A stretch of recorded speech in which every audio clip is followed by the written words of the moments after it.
कैसे हैं बच्चों आप लोग। 2 या 3 दिनों से आप लोगों के पास वीडियोस नहीं जा रहे थे कुछ कारणवश। मैंने पिछली क्लास में आप लोगों को बताया था कि कौन कौन से वो प्रोसेसेस होते हैं सिल्क प्रोडक्शन यूनिट में। सिल्क प्रोडक्शन के जो भी कंपनीज होती हैं उनमें कैसे सिल्क को प्रोड्यूस किया जाता है, उनमें कुछ स्टेप्स होते हैं बच्चों। तो उन स्टेप्स के बारे में हम लोग बात करने वाले थे। तो पहला स्टेप है सॉर्टिंग। सॉर्टिंग मीन्स बच्चों अलग अलग करना। The cocoons are stored according to the color, size, shape and texture as these affect the final quality of the silk। मतलब बच्चों कि कुछ मान लिया जाए कि कुछ कोकून जो हैं वो अच्छे हैं, कुछ कोकून खराब हैं, कुछ कोकून की क्वालिटी जो मध्यम है। तो जाहिर है कि इन सब को हम लोग अलग अलग अगर नहीं रखेंगे, अगर एक ही में सबको मिक्स कर देंगे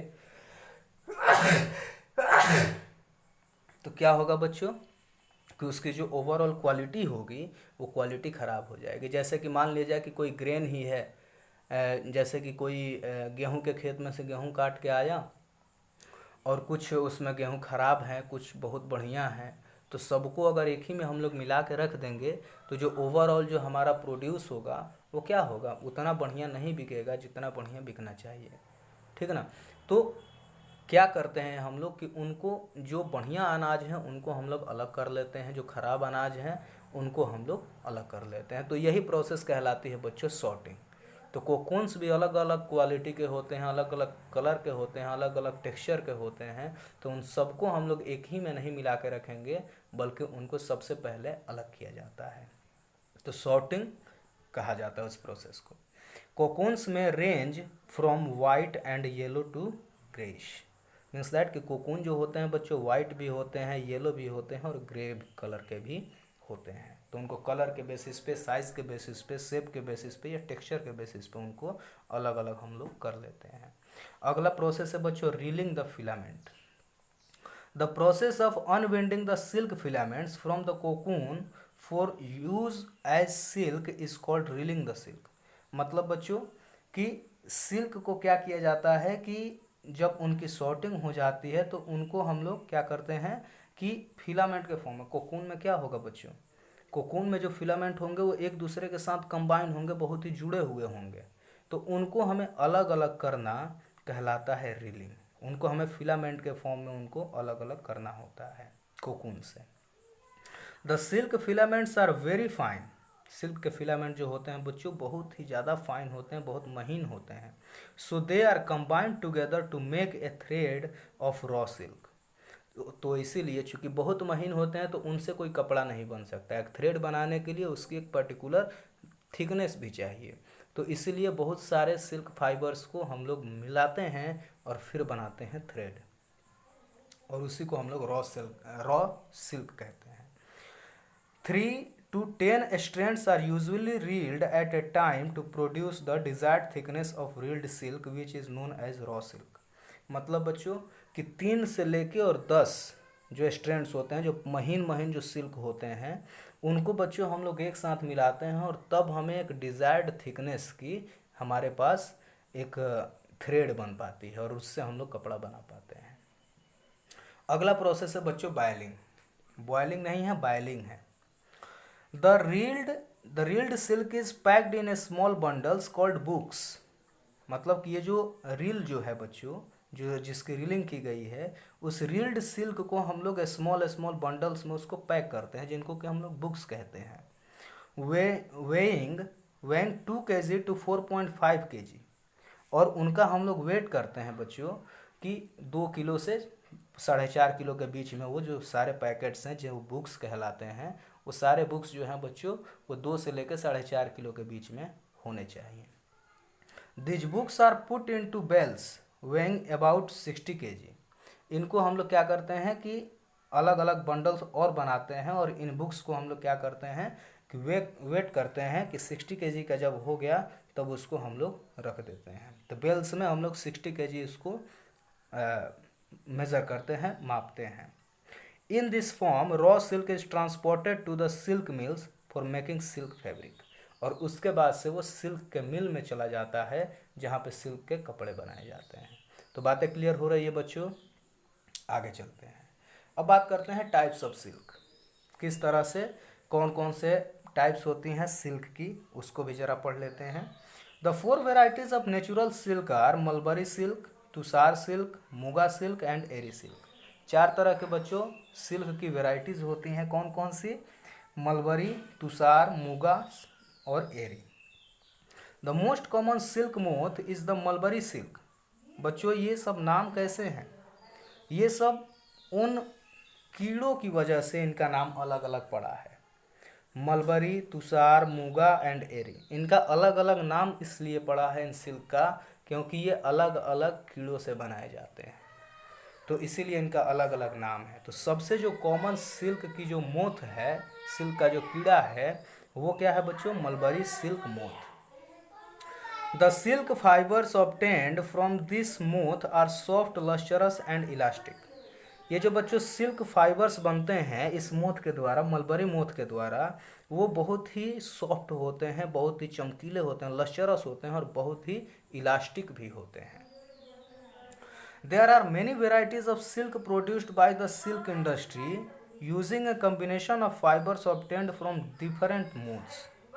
ठीक है बच्चों, मतलब कि क्या कहा जा रहा है कि बहुत से वेराइटी के जो सिल्क प्रोड्यूस होते हैं इंडस्ट्रीज़ में, उनको अलग अलग फाइबर्स के साथ कम्बिनेशन में लाके, मतलब कि जो डिफरेंट डिफरेंट मोथ के जो डिफरेंट डिफरेंट मोथ से जो सिल्क ऑब्टेन हुए हैं, उनको हम लोग क्या करते हैं कि कम्बिनेशन में लाकर और फिर हम लोग करते हैं काम। दीज आर चरखा सिल्क। अब ये क्या बनते हैं बच्चों उससे? जब कॉम्बिनेशन में हम लोग इनका इस्तेमाल करते हैं तो उनका नाम हो जाता है charkha silk.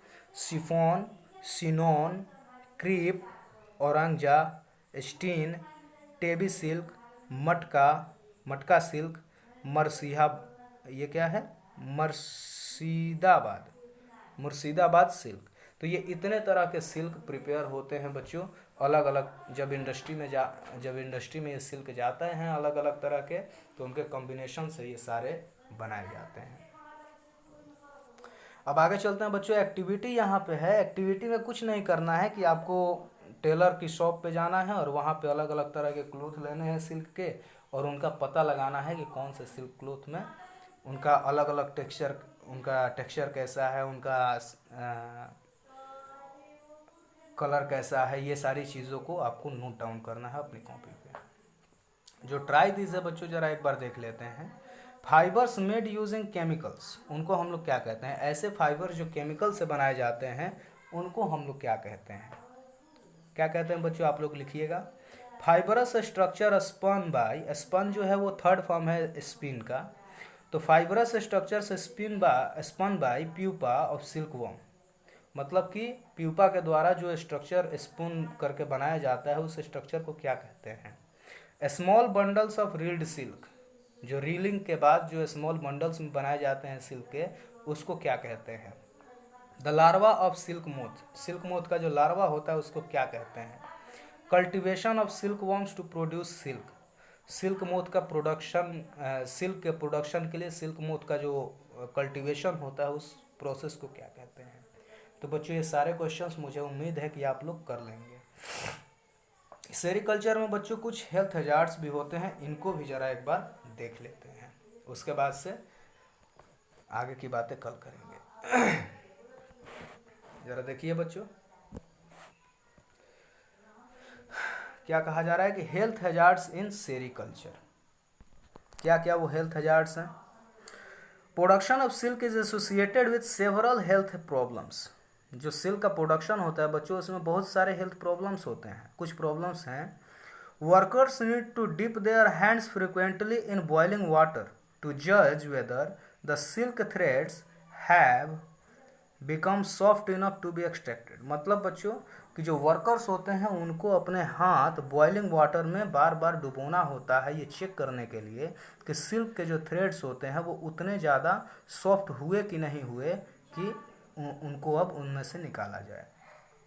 This cause burning of skin. अब जाहिर सी बात है बच्चों, बॉइलिंग वाटर में जब वो अपना हाथ डालेंगे तो उससे क्या होगा? उनका स्किन जलने का खतरा रहेगा। Blisters and open wounds injuries, और इससे क्या होगा कि उनके स्किन जल जाएंगे या फिर कहीं पे इंजरी हो जाएगी स्किन में। The open wounds are prone to several other skin infection and disease. और इससे क्या होगा बच्चों कि मान लिया जाए कि कोई ओपन वुंड है, कोई ओपन इंजरी है, तो उस केस में वो बहुत सारे स्किन इन्फेक्शंस और भी उससे हो सकती हैं। तो ये सबसे बड़ा प्रॉब्लम है, पहला प्रॉब्लम है। अगला है बच्चों, silk extraction demands long hours of standing. Silk का जो एक्सट्रैक्शन होता है बच्चों, ये काफ़ी समय के लिए खड़ा होना पड़ता है वर्कर्स को, लगभग 14 से 16 घंटे per day. Workers need to focus on reeling the fine silk, और उनको एक ही जगह पे देखना होता है, 14-16 घंटे उनको देखना होता है, बस एक ही जगह पे जब रीलिंग हो रही होती है तो वहाँ पे देखना होता है। अब जाहिर सी बात है बच्चों, एक ही चीज़ में आँख टिका के आप रखेंगे और एक ही जगह पे आप खड़े रहेंगे तो क्या प्रॉब्लम्स हो सकती हैं। This leads to the back ache and eye problems, और इससे क्या होता है बच्चों कि उनकी कमर में दर्द होना शुरू हो जाता है या फिर आँख की परेशानियाँ शुरू हो जाती हैं। अगला है बच्चों, boiling of cocoon in big water tanks release lot of fumes and vapours. जब बच्चों कोकून्स को हम लोग जब बिग बड़े बड़े वाटर के टैंक्स में जब उनको बॉयल करते हैं तो बहुत ज़्यादा उसमें से वेपर्स निकलते हैं, बहुत ज़्यादा उसमें से फ्यूम्स निकलती हैं। This causes respiratory problems such as asthma and bronchitis. और इससे क्या होता है बच्चों कि जो वर्कर वहाँ पे होते हैं उनको अस्थमा या फिर ब्रोंकाइटिस की प्रॉब्लम आ सकती है। Machines used for spinning and weaving produce a lot of noise. जो मशीन्स वहाँ पे इस जो कोकून को जो सिल्क को स्पिन करने के लिए या फिर वीविंग करने के लिए जो यूज़ होते हैं वो बहुत ज़्यादा नॉइज़ प्रोड्यूस करती हैं। Continuous working in such noisy conditions leads to hearing problem. और इसी तरह से अगर कंटिन्यूसली अगर कोई वहाँ पे रहा तो उसको सुनने में परेशानी हो सकती है, हियरिंग प्रॉब्लम्स हो सकती हैं। तो बच्चों आज के लिए हम लोग इतना ही रहने देते हैं। आप लोग इंटरनल क्वेश्चंस करिए, एक्सरसाइज के क्वेश्चंस करिए, नहीं समझ में आ रहा है तो हमसे कांटेक्ट करके पूछ लीजिए।